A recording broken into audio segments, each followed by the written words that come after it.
라이트하우스 서술에 오신 여러분들을 진심으로 환영합니다. 저는 임영규 목사입니다. 우리는 지금 5번에 걸쳐서 LIGHT로 라이트하우스의 핵심 가치에 대한 이야기를 나누고 있고 오늘은 그 마지막 시간, 5번째 시간으로 T는 Transformation, 변화라는 뜻이죠.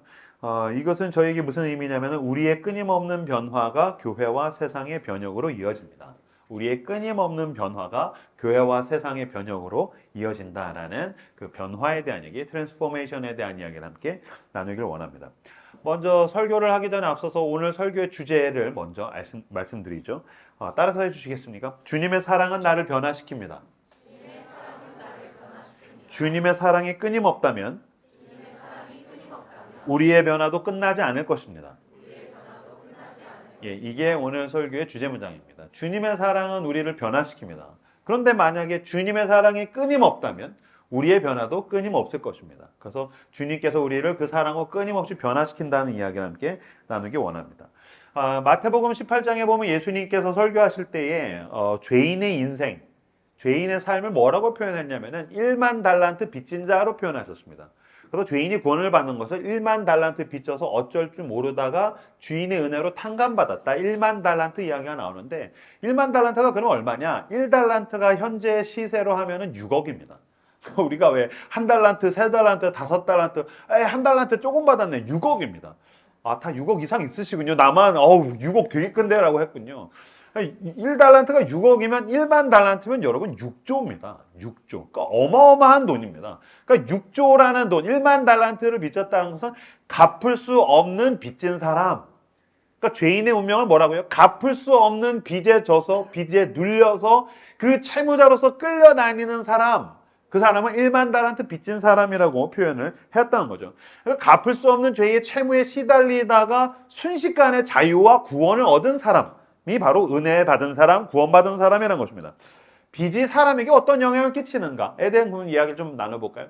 빚이 사람에게 어떤 영향을 끼치는가? 제 주변에서 제가 실제로 봤던 사람 중에 2사람 정도를 보면 빚이 인간에게 이런 영향을 끼치는구나 라는 거를 알 수 있을 것 같아요. 첫 번째 사람은 제 친구입니다. 제 고등학교 때 친구인데 이 친구는 아주 인생이 독특해서 롤러코스터 타는 것 같아요. 뭐 아니면 도예요. 20대 때 만났는데 사업을 하고 있는 거예요. 굉장히 돈을 많이 벌고 있고 그래서 야, 이놈 대단하다. 진짜 부럽다. 한 3년 있다가 만났는데 거지꼴로 나타났어요. 이는 순식간에 거지가 됐네. 그러더니 한 3년 있다가 만났는데 홍대에서 우연히 만났는데 홍대에서 가게랑 술집이랑 카페랑 한 서너 개 하는 또 성공한 장사꾼이 되어 있는 거예요. 또 그리고 한 2, 3년 있다가 만났는데 또 거지가 되어 있고 이렇게 거지와 사장을 계속 왔다 갔다 하고 있는 아주 독특한 친구인데 20대 후반 때 이제 연락이 왔어요. 제가 그때 이제 동두천에서 청소년 생활할 때인데 야, 나 그 근처 가는데 야, 너 좀 보자. 그래서 오케이, 와라. 밥 먹자. 그래서 왔어요. 왔는데 진짜 이렇게 거지꼴로 왔어요. 이게 얼굴도 약간 이제 어둠, 절망의 그늘이 이렇게 있는. 그래서 이게 모양이 너무 안 됐네. 야, 내가 밥 사줄게. 그래서 제가 이제 데리고 가서 순댓국집에 가서 밥을 먹이고 있는데, 야, 요새 그거 어떻게 지냈냐? 그래서 사업이 쫄딱 망했어. 보시다시피야. 그래서 그래? 그럼 요새 뭐 해? 그랬더니 정수기를 판다는 거예요. 그래서 안 됐다. 야, 정수기 팔면 한 달에 얼마 버냐? 그랬더니 뭐 한 3, 400 벌지. 뭐? 뻥치지 마, 씨. 정수기 어떻게 3, 400을 팔아가지고 벌어? 그랬더니 야, 임영규, 너만 주둥이가 살아있는 게 아니야. 나 장난 아니야. 자기 대리점에서 1위 한다는 거예요. 그래서 많이 팔면 막 5, 600도 팔고 엄청 판다는 거서 야, 그럼 300 이상 퍼는데 왜 그 집 꼴을 하고 있어? 그랬더니 야, 내가 빚이 5억이야. 그래? 야, 빚이 5억인데 한 달에 300을 벌면 어떨 것 같아? 열심히 모아야지. 열심히 모아서 빚 갚아야지. 이 새끼 이거 전도사는 이렇게 생각이 없어. 빚이 5억이 있잖아? 300만 원 벌면은 다 술 처먹어, 임마. 빚이 5억이 있으면 300만 원 벌면 다 술 처먹는다는 거예요. 왜 그럴까요? 우리는 이게 남의 일이라고 생각하면 차곡차곡 모아서 갚으면 되겠지라고 하는데 5억이라는 빚이 있으면 희망이 없는 거예요. 그러니까 그 이후의 삶, 지금 현실은 너무 짓눌려 있고 이걸 내가 갚아갈 수 있을까? 이것과 싸우는 게 너무 힘들어서 자객이 있는 수입을 가지고 다 술 먹어서 스트레스를 풀고 그러니까 사실은 진짜 힘든 건 빚이 그 사람의 오늘을 파괴해버리고 절망이 두려운 건 보이지 않는, 희망이 보이지 않는 오늘을 어둠 가운데 살아내야 된다는 게 진짜 힘든 것입니다. 그래서 빚진 사람, 빚에 눌린 사람이 힘든 겁니다. 두 번째 예를 좀 들어드리죠. 제 친인척 중에 계셨는데 20대 때 뭔가 실수를 크게 해서 굉장히 큰 빚을 졌어요. 그분 역시 알코올 중독자로 한 20, 30년을 살았어요. 근데 20, 30년을 그렇게 알코올 중독자지만 그래도 성실하게 직장 생활을 하고 돈을 모아서 20, 30년 만에 빚을 다 갚았어요. 근데 그 빚에 짓눌려 있었을 땐 그렇게 술을 마시고 담배를 폈는데 진짜 한 20여 년 만에 빚을 다 갚았어요. 신기한 일이 일어났어요. 빚을 다 갚고 나서 놀랍게도 술, 담배가 끊어졌다는 거예요. 술, 담배가 끊어지더니 돈을 모아서 집을 분양을 받아가지고 새로운 집에 들어가고. 제가 그거 보면서 와, 신기하다. 뭐냐면 빚을 다 갚고 나니까 뭐가 보이는 거죠? 희망이 보이는 거죠. 그러니까 사람답게 살고 싶어지는 거예요. 근사하게 살고 싶어지는 거예요. 제가 그때 인간을 진짜 변화시키는 것은 협박이 아니구나. 너 이거 빚 갚아? 그럼 너 죽여버릴 거야? 그럼 너 망하는 거야? 이게 사람을 움직이고 변화를 만들어내는 게 아니라 사람을 진짜 변화시키는 건 자유구나. 진짜 사람을 변화시키는 거는 더 사람답게 살고 싶다는 어떤 근사한 욕심, 소망, 희망 이런 거야말로 속 사람을 변화시키는구나라는 것을 제가 그때 알게 되었습니다. 성경은 죄인의 운명을 갚을 수 없는 죄에 짓눌려 사는 사람이라고 표현하고 있다는 거예요. 우리 이거 갚을 수 없어요. 1만 달란트예요. 6조예요. 갚을 수가 없어서 하나님이 쓰신 방식은 무엇입니까? 하나님의 아들, 죄 없는 그 예수 그리스도를 내어 보내셔서 그 아들에다가 내 죄의 책무를 거기다가 뒤집어 씌우신 것입니다. 그리고 심판하셨습니다. 십자가 위에서 대신 죽게 하시고 죄와 죽음을 이기시고 예수 그리스도께서 부활하셔서 이제 우리에게 선언하신 것입니다. 넌 자유야. 내가 대신 갚았어. 넌 이제 자유야. 그러니까 예수 그리스도의 구원, 예수 그리스도께서 우리를 구원하셨다라는 말을 신약 성경에서 바울이 뭐라고 또 표현하냐면 속량, 구속이라고 이야기합니다. 구속은 무슨 뜻입니까? 보여주시겠습니까? 구속은 redemption, 값을 치르다. 대가를 지불하고 소유권을 회복해서 자유와 구원을 얻게 해준 일, 값을 대신 치렀다. 그러니까 넌 구원받았다. 예수 그리스도의 은혜로 넌 구원받았다는 것은 죄와 죽음의 책무를, 대가를 예수님이 대신 치르셨다. 그러니 넌 이제 죄의 노예가 아니다. 그러니 넌 죽음의 추격자로서 널 추격해 오지 않는다. 그러니 넌 자유하게 되었다. 자유를 얻게 되었으니 그 자유에 합당한 삶을 살아야 된다. 주님이 값없이 은혜로 구원을 주셨으니 이제는 그 구원받은 사람으로서 구원에 합당한 삶을 살아야 된다라고 우리에게 선언하는 것입니다. 그래서 여러분 우리는 구원받기 위해서 막 쩔쩔매면서 막 공포에 짓눌려서 내가 죄 지으면 망할 거야. 나 이런 죄 지으면 하나님이 나를 심판해서 난 죽을 거야, 망할 거야. 두려워하는 것이 아니라 주님이 날 자유하게 하셨다. 그래서 난 이 자유에 어울리는 사람이 되겠다. 주님이 날 은혜로 구원하셨다. 그러니 나는 이제 예수 그리스도를 바라보며 추구하며 따라가며 닮아가길 원한다. 그것을 성화라고 이야기한 것입니다. 한국의 기독교가 구원, 은혜는 굉장히 강조하는데 성화에 대한 강조가 별로 없어요. 아니요. 구원받은 사람이 어떻게 살아가는가가 성화인데 사실은 이 땅을 살아가는 우리에게 진짜 중요한 건 성화입니다. 구원받은 사람이 어떻게 살아가야 되는가? 구원의 자유, 구원의 기쁨, 구원의 평안, 그 구원의 능력이 나를 어떻게 변화시키는가? 어떻게 나를 회복하는가? 어떻게 예수를 따라가게 만드는가? 성화가 사실 더 중요합니다. 여러분 성화가 없으면 그리스도인이 아닙니다. 이 땅을 살아갈 때 성화가 없다면 그 사람은 그리스도인이라고 얘기할 수가 없습니다. 구원받기 위해서 절절매는 게 아니라 구원받은 사람이 더 근사한 모습으로 변화되는 것. 그렇게 그리스도를 닮아가시는 성화의 사람들 다 되시기를 주님의 이름으로 축복합니다. 성화는 노력입니다. 예수님을 닮아가려는 노력, 따라가려는 노력, 예수님을 향해서 내가 변화되려는 노력인데요, 여러분. 사실 노력이지만 노력이 아닙니다. 최선을 하는 노력인데 이건 노력이 아닙니다. 왜 그렇습니까? 사랑이 있기 때문입니다. 사랑으로 출발했고 사랑 안에 있고 사랑을 향해 가는 것이기 때문에 이건 노력이지만 노력이 아닙니다. 자, 쉽게 예를 들어드리죠. 연애를 시작할 때, 그죠? 여기서 이제 연애를 이제 하고 있거나 연애를 시작할 때 이제 연애 권태기 빼고 연애 이제 막 푸릇푸릇하게 연애를 막 했어요. 그럼 어때요? 연애를 할 때 얼마나 노력합니까? 나 자신을 가꾸기 위해서 노력하고 잘 보이기 위해서 노력하고 뭔가를 돈을 모으고 데이트를 하고 여행을 하고 뭔가 서로를 향해서 계속해서 노력하지 않습니까? 근데 그 노력이 고되지 않죠. 왜요? 사랑하니까요. 사랑받고 있으니까요. 그러니까 사랑 안에 있는 노력은 노력으로서 고되지 않습니다. 저도 연애를 했었을 때를 기억을 떠올려 보니까 제가 24살에 군대에서 회심하고 제대한 다음에 하나님께서 저를 너무 아끼셨어요. 아끼다가 너무 이렇게 보호하셨는데 그 정도까지 보호하실 필요는 없는데 너무 보호하셔서 제가 7년간 솔로로 7년간 그러니까 그렇게까지 보호하시는 거 좀 무리잖아요. 근데 너무 보호하셔서 제가 7년간 솔로로 있다가 31살 때 제 아내 그때 이제 한 여성을 보고서 첫눈에 반했어요. 첫눈에 반해가지고서 제가 따라다녀가지고 연애에 성공을 했어요. 그래서 연애를 했는데 난 내 안에 있는 연애사포 다 죽어버렸는 줄 알았는데 살아있더라고요.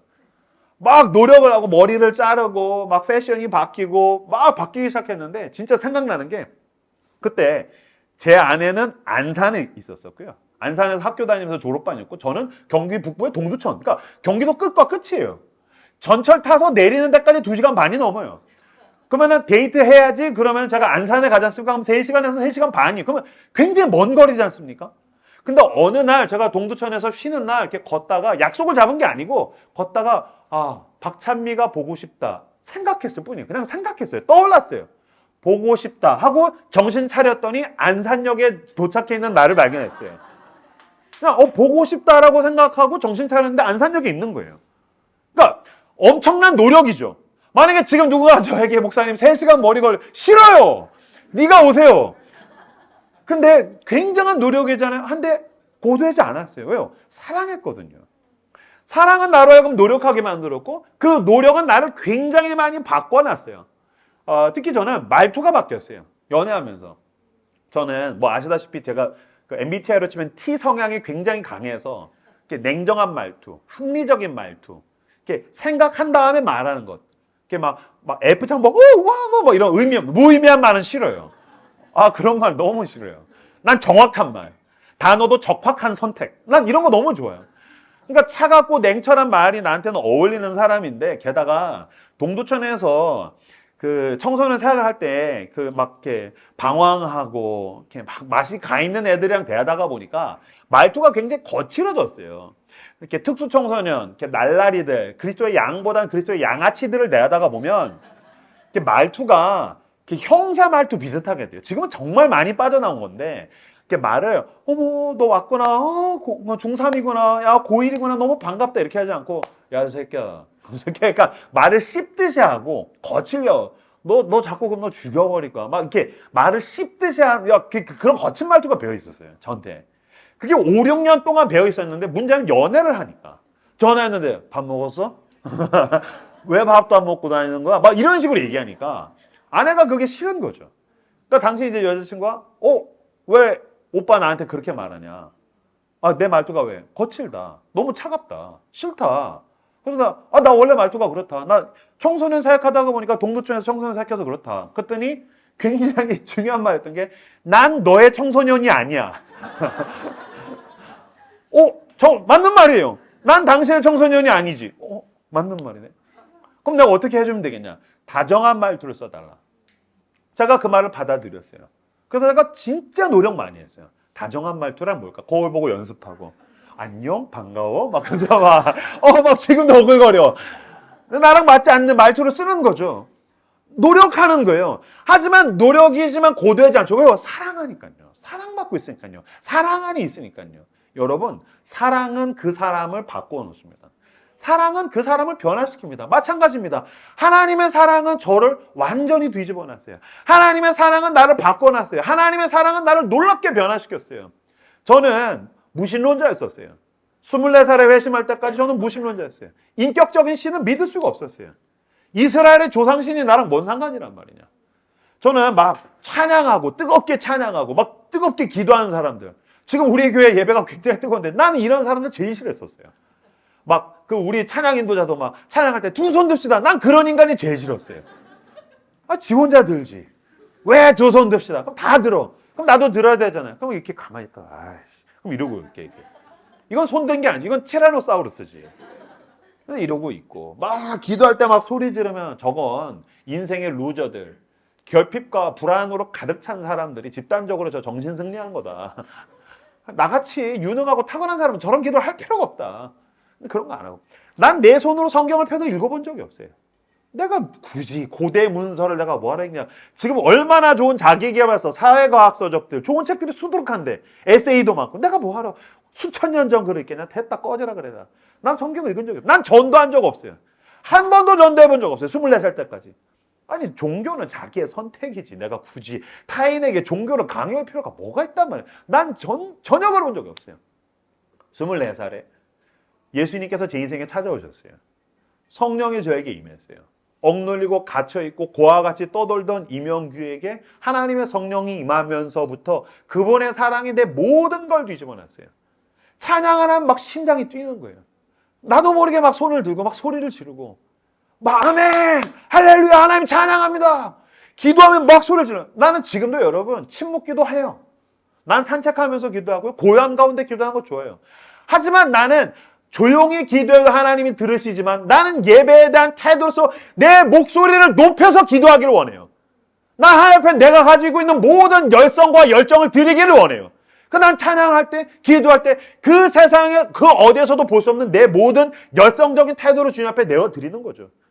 나는 성경이 너무 좋은 거예요. 성경을 읽으면 외우라는 이야기, 난 제자 훈련 받아본 적이 없으니까. 누구 하나 외우라고 한 적이 없는데 읽다가 보면 어느 구절이 너무 좋아요. 그럼 그걸 머무는 거예요, 눈이.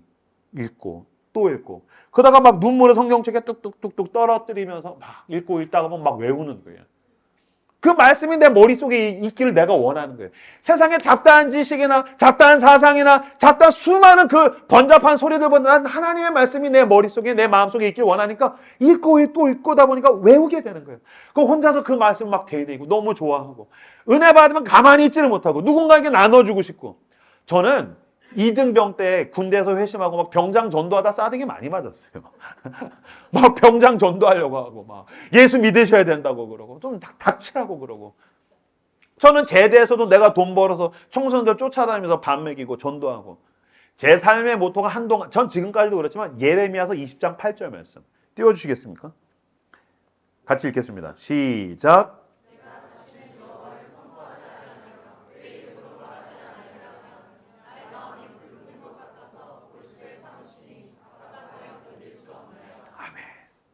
내가 다시는 여호와를 선포하지 아니하며 그 이름으로 말하지 아니하니라 라고 하면 마음에 불 붙는 것 같아서, 그 은혜가 막 내 마음에 불 붙어 있는데 그 말씀이 막 내게는 막 두근거리는데 어떻게 가만히 있어요?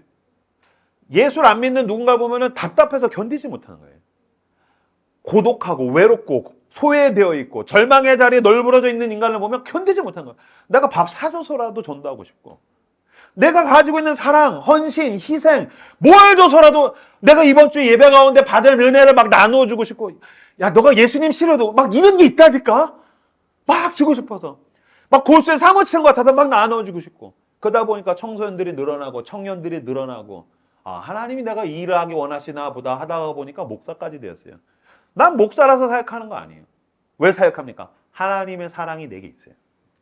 하나님의 사랑이 내 심장에서 두근거려요. 하나님이 날 사랑하신다는 건 나에게서 너무나도 놀라운 일이에요. 그 사랑이 나를 움직이고 그 사랑이 나를 변화시키고 그 사랑이 나를 바꿔가고 있습니다. 이건 과거의 일이 아니라 오늘 그 사랑에 사로잡힌 사람들에게 일어나는 일이란 말입니다. 여러분, 마음을 여십시오. 내 입을 크게 열라. 하나님의 하늘문을 여시고 그 사랑을 당신에게 부어주십니다. 믿음의 눈을 뜨십시오. 하나님의 성령이 지금 당신과 함께 하십니다. 그 사랑으로 채워서 주님이 인도하시는 길을 따라가시길 원합니다. 주님이 나를 움직이시면 내가 바뀌길 원합니다. 주님이 나를 붙드시고 빚으시면 내 삶이 변화되는 그 사랑에 사로잡히는 저와 여러분들 되시길 주님의 이름으로 축복합니다. 주님의 사랑은 나를 변화시키고 그 사랑이 끊어지지 않는다면 나는 계속해서 변화될 것입니다. 아까 읽었던 마태복음 3장 7절에서 9절까지 말씀 같이 한 목소리로 읽겠습니다. 시작. 요한이 많은 바리새인들과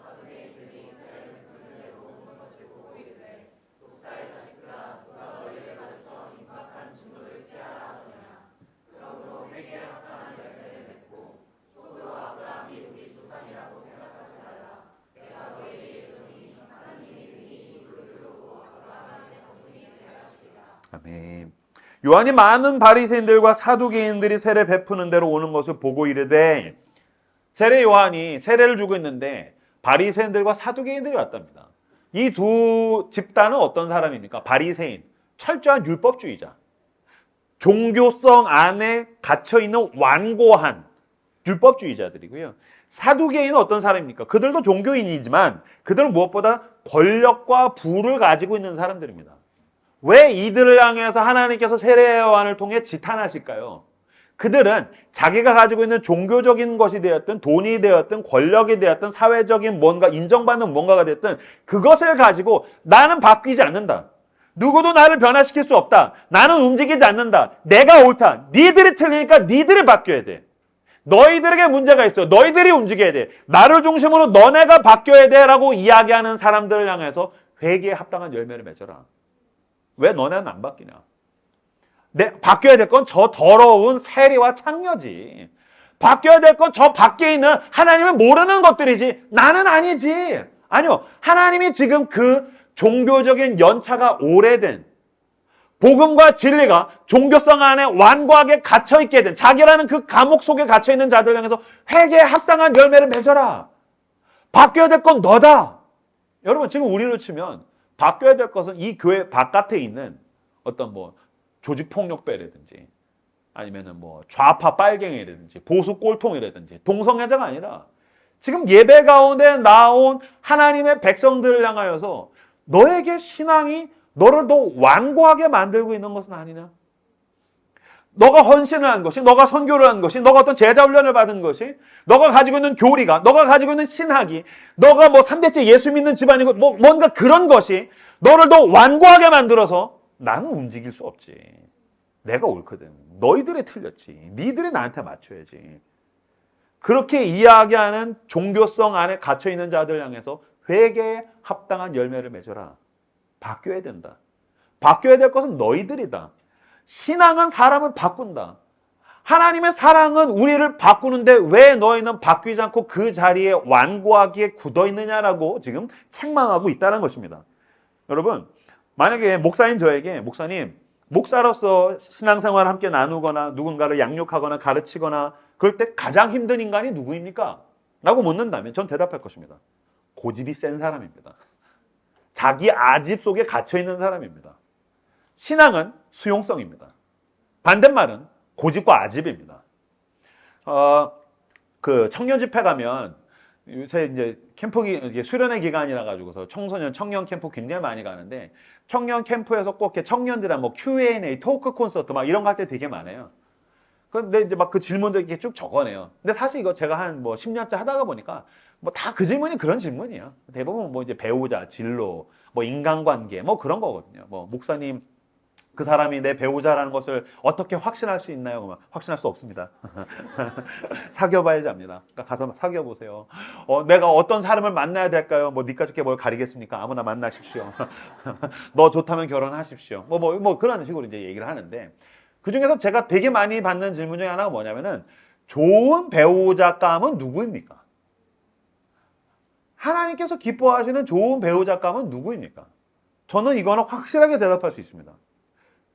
신앙은 신앙 인격이고 신앙이 좋은 사람은 신앙 인격이 좋은 사람인데 그 사람은 수용성이 좋은 사람입니다. 누가 배우자감으로서 좋은 사람입니까? 수용성이 좋은 사람입니다. 만약에 그 사람이 심지어 교회를 안 다닐지라도 수용성이 좋아요. 그래서 자매나 이렇게 형제가 교회를 안 다니는데 교회 가자 그랬더니 그래 너에게 그게 그렇게 중요하면 나도 너가 좋아하니까 사랑하니까 가자. 왔으면 그 사람 진짜 좋은 사람이다. 결혼해라. 근데 교회는 진짜 빠지질 않아요. 교회에서 찬양 인도자, 찬양팀, 막 선교 겁나 열심히 해. 근데 자기로 완고해. 자기 세계 정확해. 누구도 날 움직일 수 없어. 내가 옳아. 넌 틀려. 자꾸 가르쳐. 그러면은 만나지 마라. 결혼하면 직사지게 고생한다. 그건 믿음이 좋은 게 아니다. 그건 율법주의 안에 갇혀 있는 것이다. 여러분, 믿음이 좋은 사람은 수용성이 좋은 사람입니다. 반대말은 자기 고집과 아집 속에 갇혀있는 사람입니다. 고집은 자기를 왜곡된 방식으로 보호하기 위해서, 이게 진짜 자기에게 좋은 게 아닌데 자기가 고집하는 방식을 보호하기 위해서 좋은 것들을 거부하고 밀어냅니다. 그래서 결국엔 자기를 힘들게 만듭니다. 자기를 힘들게 만들고 주변을 힘들게 만들다가 결정적인 순간에 고집이 센 사람은 자기가 바뀌기 싫으니까 상대를 찌릅니다. 내 앞에 있는 사람은 찌릅니다. 근데 결국에 누굴 찌를까요? 사랑하는 사람이죠. 가족을 찌르는 거죠. 내 앞에 있는 사람을 찌르는 거죠. 목사하면 성도를 찌르는 거죠. 제가 진짜 이명규 목사가 훌륭한 목사인 것은 실력이 탁월하기 뿐만이 아니라 수용성이 좋기 때문입니다.